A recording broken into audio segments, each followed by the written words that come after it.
नमस्कार, सुजस बुलेटिन में आपका स्वागत है। मैं हूं आपके साथ अभिलाषा गर्ग। एक नजर हेडलाइंस पर। प्रदेश में 5 दिवसीय राज्य स्तरीय युवा महोत्सव का हुआ शुभारंभ। जयपुर के एसएमएस स्टेडियम में 12 जनवरी तक होगा आयोजन। मुख्यमंत्री श्री भजनलाल शर्मा ने केंद्रीय जल शक्ति मंत्री और हरियाणा के मुख्यमंत्री के साथ ली बैठक। यमुना जल समझौते के क्रियान्वयन पर हुआ विस्तृत विचार विमर्श। मुख्य सचिव श्री सुधांश पंत ने rising Rajasthan global investment summit के दौरान हस्ताक्षरित निवेश प्रस्तावों की प्रगति की समीक्षा। 100 करोड़ रुपए से लेकर 1000 करोड़ रुपए तक के निवेश एमओयू के कार्यान्वयन पर हुई चर्चा। मुख्यमंत्री श्री भजनलाल शर्मा के निर्देशन में राष्ट्रीय युवा दिवस के उपलक्ष्य में आज से 5 दिवसीय राज्य स्तरीय युवा महोत्सव का शुभारंभ जयपुर के सवाई मान सिंह स्टेडियम में किया गया। उद्घाटन समारोह में युवा मामले एवं खेल विभाग के मंत्री कर्नल राज्यवर्धन सिंह राठौड़ और राज्य मंत्री श्री के विश्नोई मौजूद रहे। आपको बता दें कि विज्ञान, प्रौद्योगिकी और नवाचार थीम पर आधारित युवा महोत्सव के अंतर्गत विभिन्न सांस्कृतिक और खेल प्रतियोगिताएं आयोजित की जाएगी। इस महोत्सव में खेल के अलावा सांस्कृतिक कार्यक्रमों का भी आयोजन किया जाएगा। इसमें सामूहिक लोक गायन, नृत्य, कविता पाठ, चित्रकला, हस्तकला, कबड्डी, खो खो और रस्साकसी जैसे कार्यक्रमों का आयोजन होगा। इस कार्यक्रम में गांव स्तर से चयनित होकर आए प्रतिभागी युवाओं को भी अपना हुनर दिखाने का मौका मिलेगा। प्रतियोगिताओं में प्रथम स्थान पर आने वाले प्रत्येक प्रतिभागी को 50,000, द्वितीय स्थान पर 25,000 और तृतीय स्थान पर 10,000 रुपए की सम्मान राशि प्रदान की जाएगी। आयोजन के तहत पहली बार 13 श्रेणियों में यूथ आइकन अवार्ड भी दिए जाएंगे। इसके तहत चयनित युवाओं को 12 जनवरी को 1 लाख रुपए की राशि और प्रमाण पत्र प्रदान किए जाएंगे। कार्यक्रम को संबोधित करते हुए युवा मामले एवं खेल विभाग के मंत्री कर्नल राज्यवर्धन सिंह राठौड़ ने कहा कि राज्य सरकार युवा कल्याण के लिए प्रतिबद्ध होकर काम कर रही है। कर्नल राठौड़ ने कहा कि हमारे युवाओं में हुनर की कमी नहीं है। हर क्षेत्र में हमारे युवा देश और प्रदेश का नाम रोशन कर रहे हैं। रोजगार हमें भारत में भी मिल सकता है और आज भारत की ताकत ऐसी है कि दुनिया के अंदर हर राष्ट्र आज भारत के नौजवानों का इंतजार कर रहा है। कोई सीमा हमें नहीं रोक सकती, भारत की सीमा हमें नहीं रोक सकती। केवल हाथ में कला होनी चाहिए, मन में हिम्मत होनी चाहिए और जीवन में अनुशासन होना चाहिए। बिना अनुशासन के तो यार नृत्य में नहीं हो सकता था। आपको हमको दिखाई नहीं दे रहा था इन फूलों की वजह से। हमारे जो बेटियां यहाँ नृत्य कर रही थी वो कीलों के ऊपर खड़ी हो रही थी। वो अनुशासन से आया है। इनका जो आपसी तालमेल था, आपसी तालमेल अनुशासन की वजह से आया, प्रैक्टिस की वजह से आया। अनुशासन चाहिए, हिम्मत चाहिए। जिसमें वो हिम्मत होगी समय से उठने की, जिसमें वो हिम्मत होगी अपना पसीना बहाने की, जब हिम्मत टूट रही हो तो भी आगे बढ़ने की, वो मजबूत होगा। एक एनर्जी चाहिए, एक ऊर्जा चाहिए आगे बढ़ने के लिए। जब हिम्मत टूट रही होती है उसके बावजूद भी आगे बढ़ने के लिए एक एक्स्ट्रा हिम्मत चाहिए। वो आपके माता पिता से आ सकती है, उनके आशीर्वाद से आ सकती है। अच्छे दोस्त ढूंढो, जो दोस्त आपको आपकी कमी बता सके, ऐसे दोस्त ढूंढो।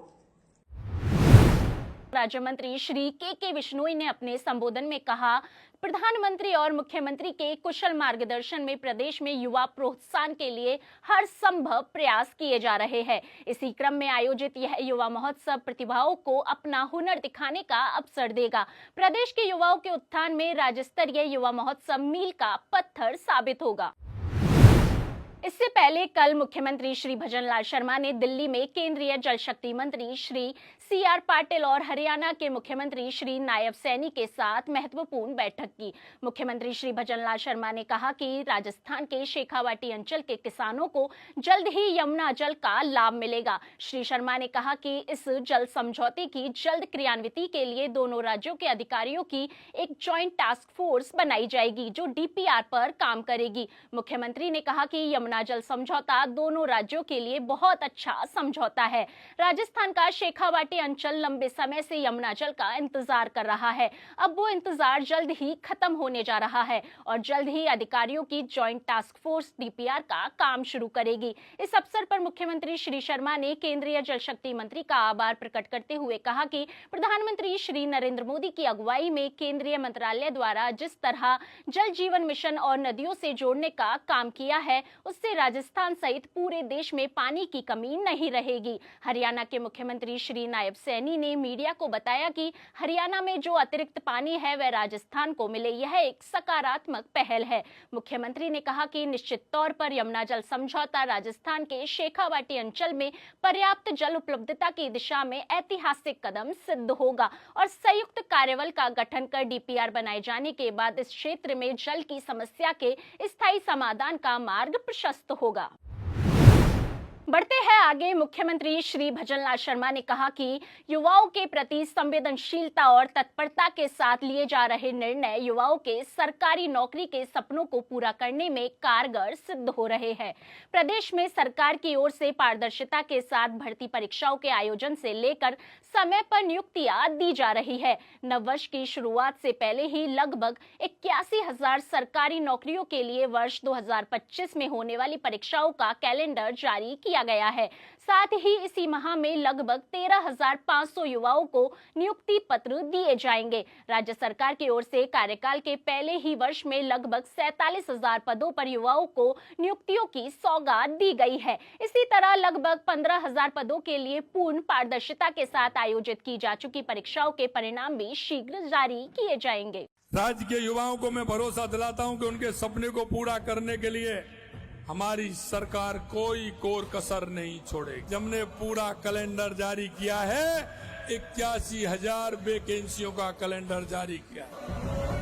मैं युवा भाई बहनों से कहना चाहता हूं, आप पढ़िए, मेहनत करिए और जो पेपर आपको देना है उसकी डेट पूरी 1 साल की हमने पूरी तरह से निकाल दी है।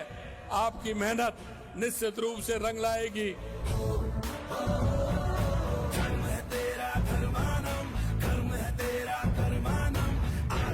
पग चला है जो वही डगर है उसका प्रस्थानम, मुख्य सचिव श्री सुधांश पंत ने rising Rajasthan global investment summit 2024 के दौरान हस्ताक्षरित निवेश प्रस्तावों के कार्यान्वयन की प्रगति का मूल्यांकन करने के लिए कल उच्च स्तरीय समीक्षा बैठक ली।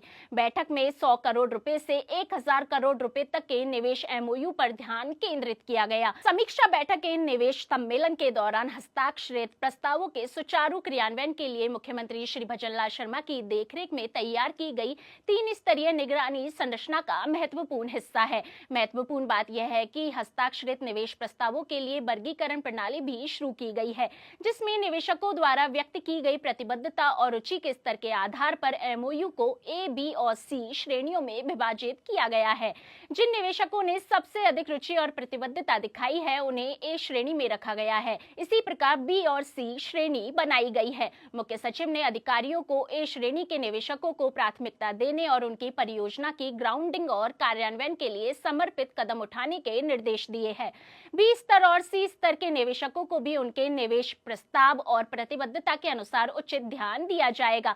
सरकार ने संबंधित अधिकारियों को निवेशकों के साथ संवाद स्थापित करने, साइट विजिट की सुविधा प्रदान करने और चिन्हित भूमि पार्सल के आवंटन के लिए एक स्पष्ट रूपरेखा भी दी है। आगामी 31 जनवरी तक संबंधित विभाग सचिव और जिला कलेक्टर निवेशकों के लिए साइट विजिट की सुविधा प्रदान करेंगे और रीको, नगर निगमों या अन्य सरकारी विभागों के तहत उपयुक्त भूमि पार्सल की पहचान करने में सहायता करेंगे। 31 मार्च तक सभी चिन्हित भूमि निवेशकों को उनके निवेश प्रस्तावों की उचित प्रक्रिया के बाद आवंटित किए जाएंगे। निवेश शिखर सम्मेलन के दौरान समझौता ज्ञापनों पर हस्ताक्षर करने वाले सभी निवेशकों के साथ टेलीफोन पर संचार की एक सीधी लाइन पहले ही स्थापित की जा चुकी है। मुख्य सचिव श्री सुधांश पंत ने कहा कि अपने कार्यकाल के पहले ही वर्ष में 35 लाख करोड़ रुपए के रिकॉर्ड निवेश समझौता ज्ञापनों पर हस्ताक्षर करना राज्य सरकार के लिए एक महत्वपूर्ण उपलब्धि है।